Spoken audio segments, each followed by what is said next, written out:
Alright everyone, so in this video here, I wanted to talk about my thoughts on Google Stadia. And I was going to make this video much sooner, but I wanted to take my time on this and get a real world experience on using Stadia in late 2020, going on into 2021. How is the service? How does the game play? How is the controller? And all that stuff. So first and foremost, if you never heard of Google Stadia, I'm pretty sure you have, but you just don't care. So Stadia is basically Google's answer or Google's way of getting into the game industry in the gaming business. And here's the top search result. This is what happens when you have a bunch of, Google devices. But anyway, Stadia is basically Google's answer to a gaming service. And it's an interesting service, but at the same time, there are also other options that I think are better options. And unfortunately, while the technology works, for the most part, I think the way Google went about this is the absolute worst way of doing it. Let me explain. So, if you're using Stadia, it's like having an Xbox console, a PlayStation, a Nintendo Switch, where you can get the hardware. So in Google's case, you can get the controller, you can have a PC, you can have your phone. Well, when I say PC, I mean a computer device that has Google Chrome, and that does include Chromebooks. So if you have those devices, then you can go and buy the games for it. However, the games that you buy on there not only are much more limited, so if I go to the store, you got Cyberpunk's on here, and ironically, apart from the PC version, this is probably the best non-PC version as of right now. But here's the thing, is that you got all these other games on here, and while there are good games on here, it's not like these games are not available on other platforms. So let's take a look at this. Obviously, Cyberpunk came out recently. Somewhat of a buggy game, though it is being fixed over time. And it does play better now than it did at launch, but at the same time, you can get the game on everything else apart from the Switch. Though there is a little catch to that too, apparently. But you also got Star Wars Jedi Fallen Order, Immortal Phoenix Rising, NBA 2K21, Doom Eternal, Marvel's Avengers. And here's the thing. So, Cyberpunk, you can get on pretty much everything else. Jedi Fallen Order, you can get on everything else. And on top of that, here's the biggest problem, is that if you're already paying Xbox Game Pass, or in my particular case, I'm paying for Game Pass Ultimate. It's $15 a month. I have access to a bunch of games on the Xbox and PC, including game streaming, and on top of that, EA Play. And guess what? Star Wars Jedi Fallen Order is on EA Play, which means it's included into that subscription service I'm already paying for. So This is the problem that you start running into. Immortal Phoenix Rising. I actually hear it's a good game. However, it's also available on everything else, even on the Nintendo Switch. So if you thought it's like, okay, I'll get Phoenix Rising on Stadia because I can play it on the go. While that's technically true, there's also a caveat with that. It's because this is all streaming.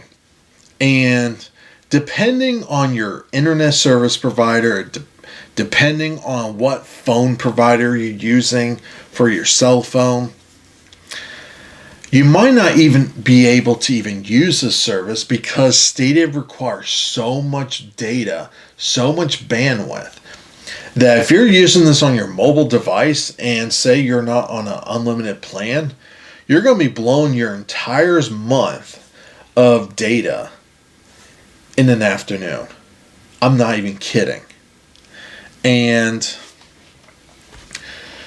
that is probably the biggest problem with Stadia and what Google's going to be facing here, is because unlike, say, Xbox Game Pass, I did say before that if you're paying for Ultimate, Game Pass Ultimate, it includes streaming, online streaming.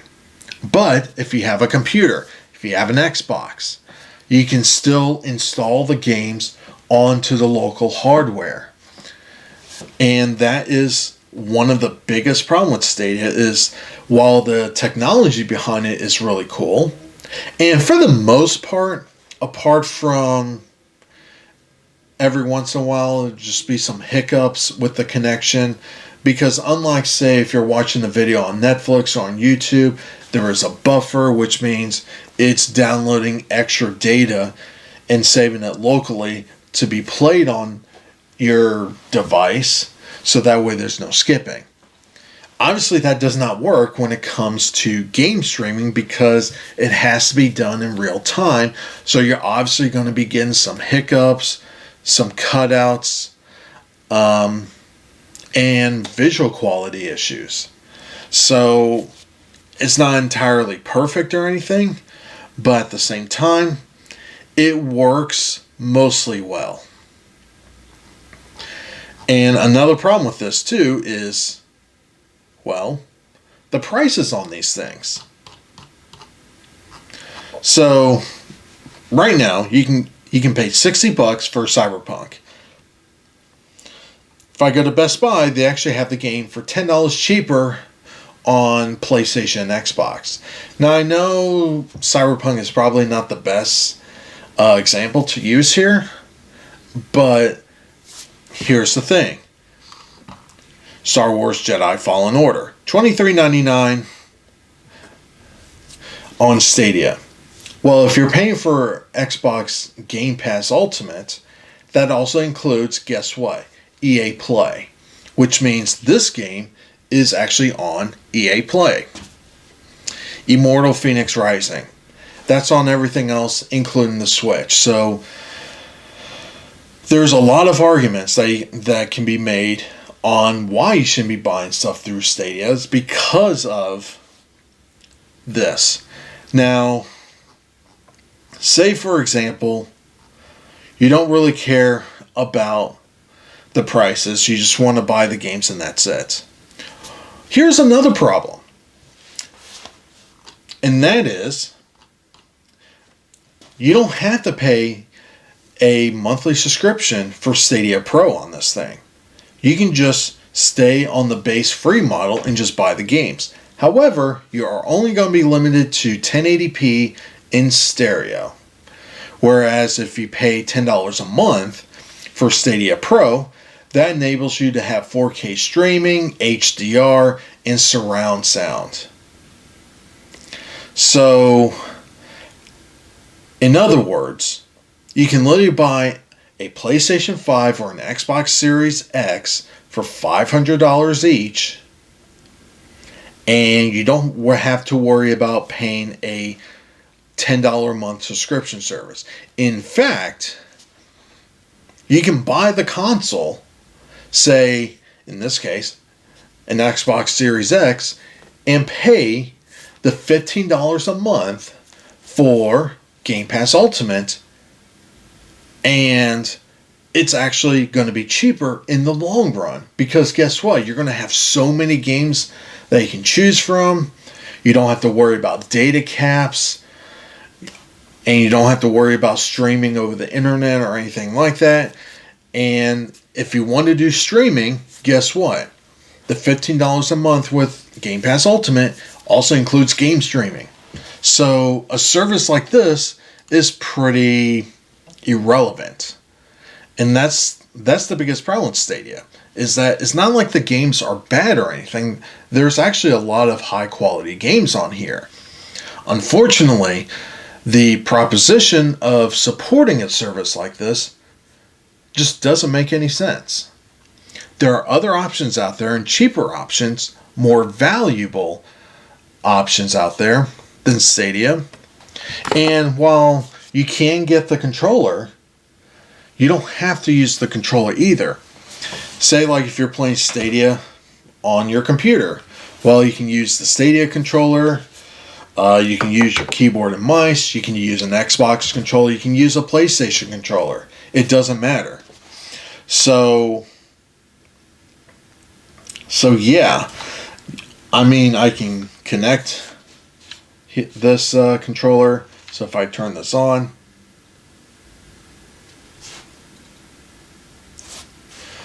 think I need to link this. Yeah, I do. So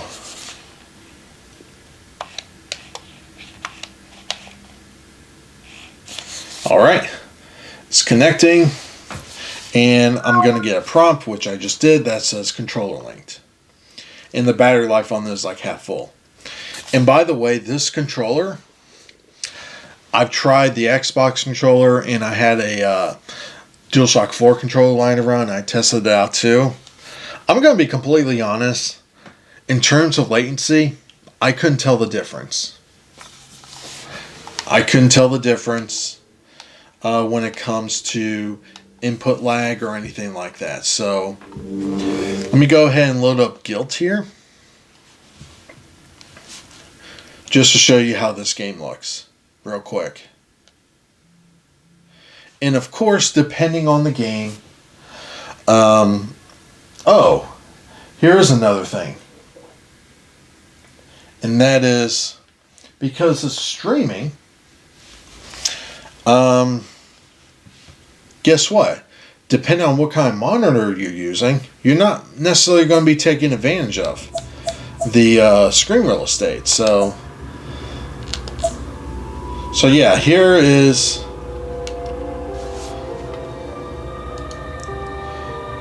the problem too, and that is I'm using an ultra wide monitor, but if you notice, I got black bars. That's because Google Stadia only streams in 16:9.